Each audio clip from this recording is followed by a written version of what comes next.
وما أرسلناك إلا رحمة للعالمين۔ اللہ تبارک و تعالی جگہ جگہ قرآن پاک میں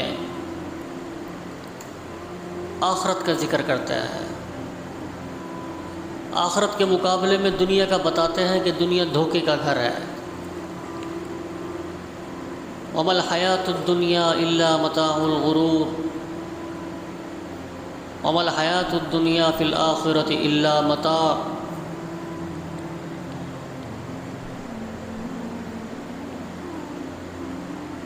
علامہ قرطبی رحمہ اللہ انہوں نے اپنی کتاب میں لکھا ایک واقعہ کہ ایک دکاندار صبح صبح دکان پر آیا، دکان کھولی اور دکان کا ترازو توڑ دیا۔ وہ جو سامان تولنے والا جو ترازو تھا نا جی، آج کل تو وہ کمپیوٹرائز آ گیا نا جی، پہلے وہ ترازو ہوتے تھے۔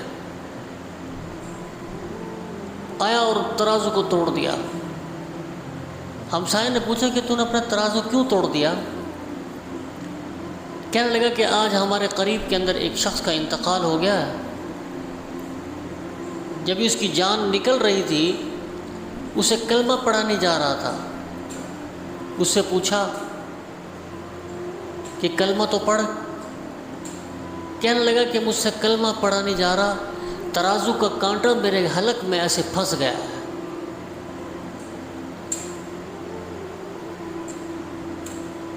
ترازو کا کانٹا وہ میرے حلق کے اندر پھنسا ہوا ہے، مجھ سے پڑھا نہیں جا رہا۔ آخرت کا معاملہ بڑا سخت ہے، ناپ تول میں کمی، ملاوٹ، دھوکہ، فراڈ، اپنی اولاد کو حرام کھلانا، تو وہ اولاد کب فرمانبردار بنے گی؟ ہم نے اس کی تربیت ہی حرام کے لقمے سے کی۔ ایک مسلمان ملک پر ایک انگریز ملک نے بادشاہ نے ایک مسلمان بادشاہ پر حملہ کر دیا۔ مسلمان بادشاہ کو شکست ہو گئی۔ ایک ہفتے کے بعد خبر آئی، ظاہر خبریں دیر میں پہنچتی تھی، پہلے کوئی ٹیلی فون کا موبائل کا زمانہ تو تھا نہیں۔ ایک ہفتے کے بعد خبر آئی کہ بادشاہ کا بیٹا شکست کھا کر بھاگ گیا اور مسلمانوں کے لشکر کو شکست ہو گئی۔ شہزادہ جو کمانڈر تھا وہ بھاگ گیا۔ جب وہ اطلاع اس کی والدہ کو پہنچی جو ملکہ تھی، کہنے لگی کہ یہ خبر جھوٹی ہے۔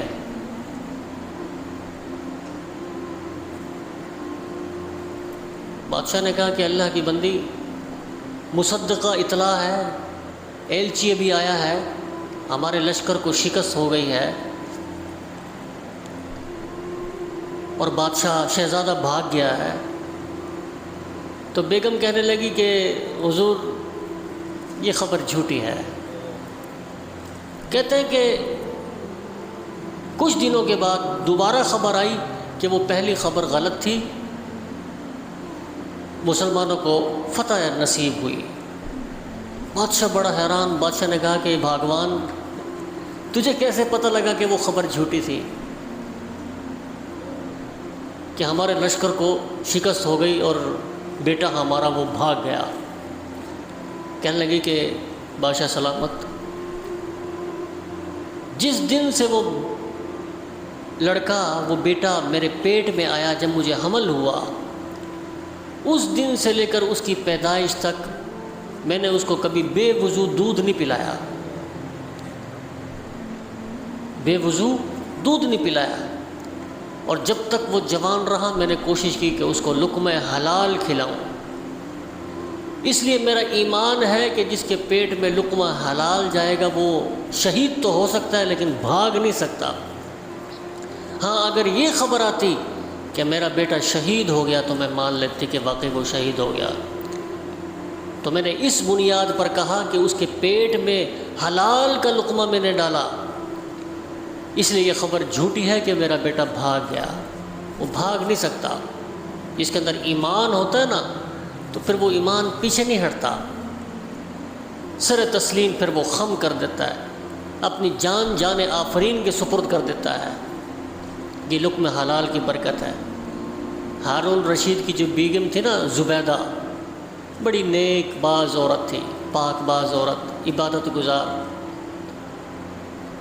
اتنی بڑی سلطنت کی واحد ملکہ۔ بادل جو اٹھتا تھا نا تو ہارون رشید ایسے بادل کی طرف دیکھ کر کہتا تھا کہ یہ جہاں بھی برسے گا میری زمین پر برسے گا۔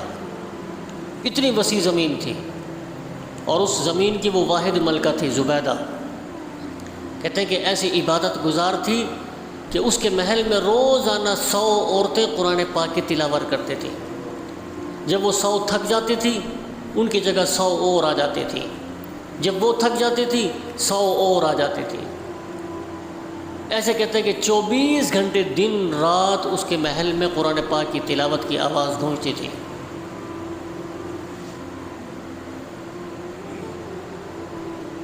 تو ہم کم سے کم آخرت کا تذکرہ تو کریں، آخرت کی تیاری تو کریں۔ ایک لڑکا یہودی کا نبی کریم صلی اللہ علیہ وسلم کی خدمت میں وہ آیا کرتا تھا، بیٹھا کرتا تھا یہودی۔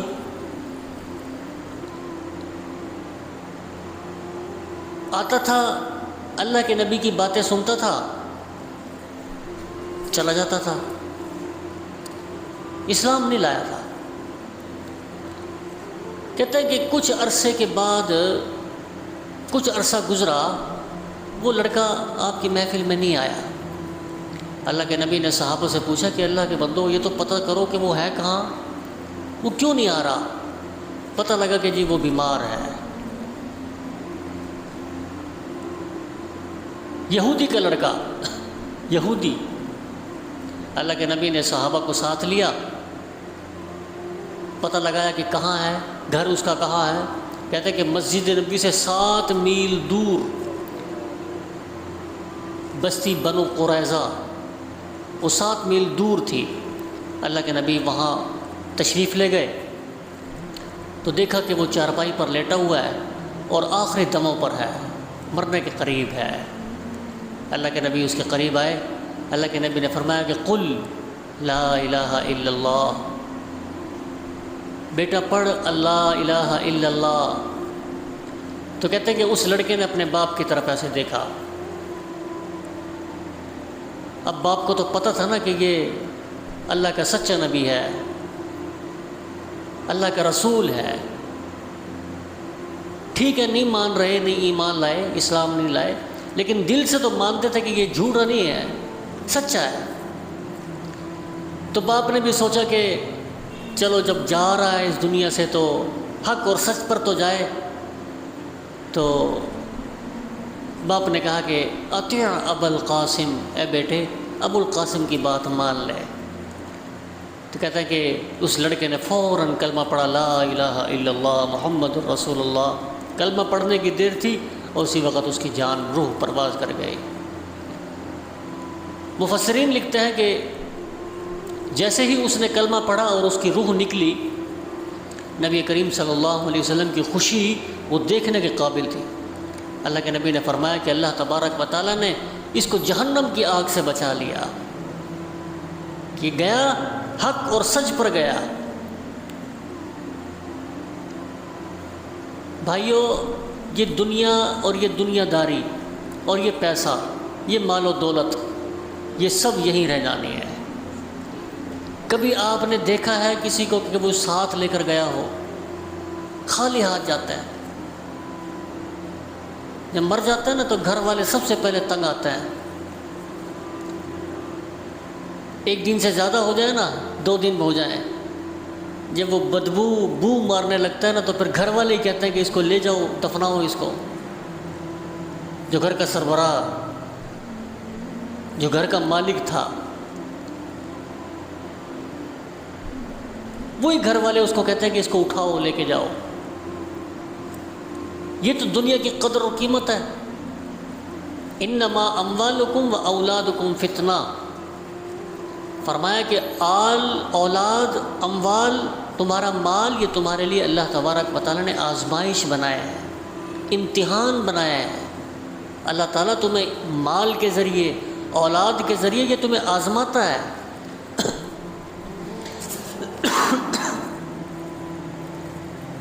لیکن ہم دنیا کے اندر اتنے پھنسے ہوئے ہیں، ہم یہ سمجھتے ہیں کہ شاید ہم نے ساری زندگی یہیں رہنا ہے، یہاں سے جانا ہی نہیں۔ جوانی ختم نہیں ہوگی، بڑھاپا نہیں آئے گا، مال و دولت ختم نہیں ہوگا، غربت نہیں آئے گی، صحت ایسی رہے گی، بیماری نہیں آئے گی۔ ہم تو یہی سمجھے بیٹھے ہیں نا۔ اسی بنیاد پر تو ہم آخرت کی طرف رجوع نہیں کرتے۔ اگر ہمیں یہ احساس ہو جائے کہ آخرت ہے تو ہمیں نہ مال اچھا لگے گا، نہ ہمیں اولاد اچھی لگے گی، ہم تو پھر اپنی آخرت کی فکر کریں گے نا۔ حضرت علی رضی اللہ تعالی عنہ وہ فرماتے ہیں کہ من اعتمد علی مالہ فقد قل، کہ جس شخص نے اپنے مال پر بھروسہ کیا تحقیق اس کا مال کم ہو گیا۔ من اعتمد علی علمہ فقد ضل، حضرت علی فرماتے ہیں کہ جس نے اپنے علم پر بھروسہ کیا تحقیق وہ گمراہ ہو گیا۔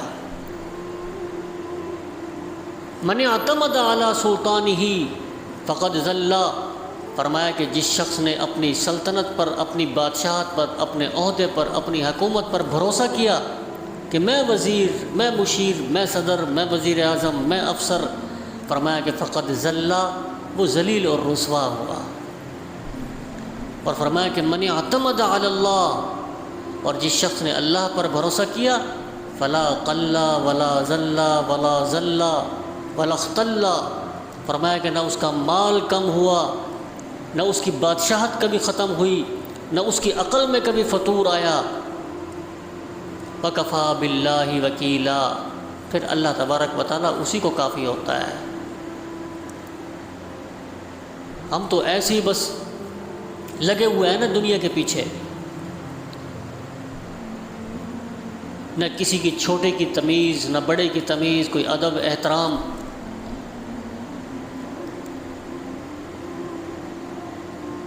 حضرت ابو بکر صدیق رضی اللہ تعالی عنہ وہ فرمایا کرتے تھے کہ کاش میں دنیا کے اندر آتا ہی نہ، پیدا ہی نہ ہوتا، میں مومن کے بدن کا بال ہوتا جو اکھاڑ کر پھینک دیا جاتا۔ آخرت کا اتنا فکر تھا۔ کاش میں ایک درخت ہوتا، کاٹ دیا جاتا۔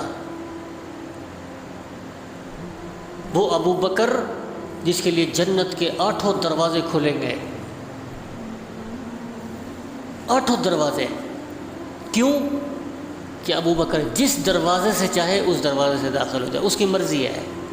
اللہ کے نبی نے فرمایا کہ میں نے دنیا کے اندر موجود تمام لوگوں کا احسان میں نے اتار دیا، چکا دیا، لیکن ابو بکر کا میں احسان نہیں چکا سکا۔ اس کا احسان آخرت میں اللہ تبارک و تعالیٰ خود چکائیں گے۔